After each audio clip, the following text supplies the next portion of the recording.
That time check was brought to you by ACS Manufacturing Corporation, ISO certified world-class quality. ACS. That news was brought to you by ACS Manufacturing Corporation, ISO certified world-class quality. ACS. Si Mommy at si Washing Machine believe sa Pride Washing Machine Detergent. Hello, Washi! Hello, Mommy! Laundry day na naman! Ready ka na sa mancha, chocolate, putik, libag? Kaya yan ng Pride Washing Machine Detergent. May triple stain-away formula. Tanggal ang makapit, madikit, at malupit na dumit mancha. Easy ang labada. Mula noon hanggang ngayon! All you need is pride. All you need is pride. Pride Detergent, manufactured by ACS Manufacturing Corporation. ISO certified, world-class quality. ACS. Dubai na to. Malaking desisyon kasi, sir. Ipagdadasal ko muna para hindi ako magkamali. Ganyan ang Pinoy. Ang Pilipino, makajos, madasalin. Isang paalala mula sa MX3, naniniwalang mabuti ang Pinoy. MX3. Tunay, natural, at original. Bryan Adams, Roll with the Punches Tour 2026. Performing his greatest hits and more live at the Mall of Asia Arena, January 31st.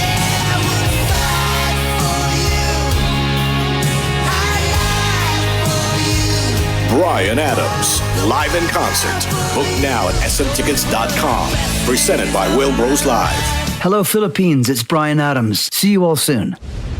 Kahandaan sa pagbaha, ano ang mga dapat gawin? Alamin ang flood warning system sa inyong lugar through barangay unit o lokal na DRRMO. Kung nakatira sa flood-prone area, ay mag-empake ng sapat na gamit at first aid kit bilang paghahanda sakaling kailanganin ang mabilisang paglikas. Bago lumikas, iakyat ang mga kagamitan sa pinakamataas na bahagi ng bahay. Siguraduhing nakapatay ang LPG tank at ang main switch ng kuryente. Agad na linisin ang bahagi ng katawan na nalubog sa baha. At kung hindi naman kailangan ng paglikas, ay stay indoors na lang muna upang makaiwas sa mga aksidente at mga sakit na nakukuha sa baha. Para din sa kapakanan ng mga rescuers, ay mag-iwan ng paskil sa bahagi ng bahay na madaling makita na kayo'y nakalikas na. Kaligtasan sa gitna ng baha ay prioridad. Manatiling alerto at makinig sa otoridad. Isang paalala mula sa DZXL News 558 kHz RMN Manila.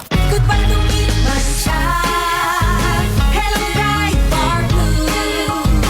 Isang labanan yan.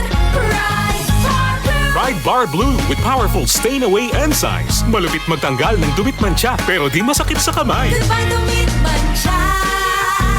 Hello, bright bar blue. Isang labanan yan. Tested ang cotton and polycotton. Sa mancha, malupit. Sa kamay mo, mabait. Pride Bar Blue. Manufactured by ACS Manufacturing Corporation. ISO certified. World-class quality. ACS. Nandito na. Nandito na. Nandito na.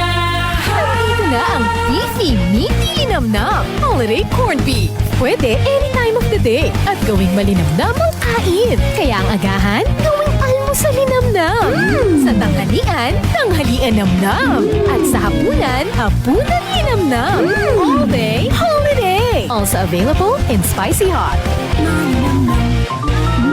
Holiday. Mars! Nandito na sa Luzon ang holiday corned beef and holiday beef loaf. Para sa ulam na pwede any time of the day. Now available in selected Pure Gold and Metro supermarkets nationwide. All day, holiday!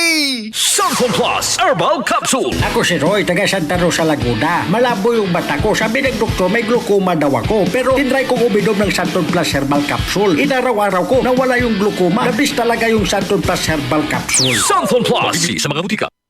Dengue ay labanan. 4S ang kailangan. Search and destroy. Para di maipunan ng tubig na pwedeng pangitlugan ng mga lamok. Takpang mabuti ang mga drum at timba o anumang lugar na posibleng maimbakan ng stagnant water. Linisin at palitan ng tubig ang mga flower vase kada linggo. Itaob ang mga bote, lata o anumang container na maaring pagsidlan ng tubig. Self-protect protection measures. Iwasang magsuot ng mga sobrang ikling damit para hindi madaling makagat. Iwasan din ang mga dark-colored na kasuotan. Ito ay attractive sa mga lamok. Gumamit ng mosquito repellent. Seek early consultation. Kung 2 araw nang nilalagnat at may rashes sa balat, sumangguni agad sa pinakamalapit na health center o ospital. Say no to indiscriminate fogging. Ang walang habas na paggamit ng fogging ay pwedeng magdulot ng resistance. Dahilan upang hindi na ito maging effective sakaling magkaroon ng dengue outbreak sa lugar. Panatilihin ang kalinisan at palakasin ang katawan para anumang uri ng sakit ay maiwasan. Isang paalala mula sa RMN News. DCXL News, ang himpilan ng RM.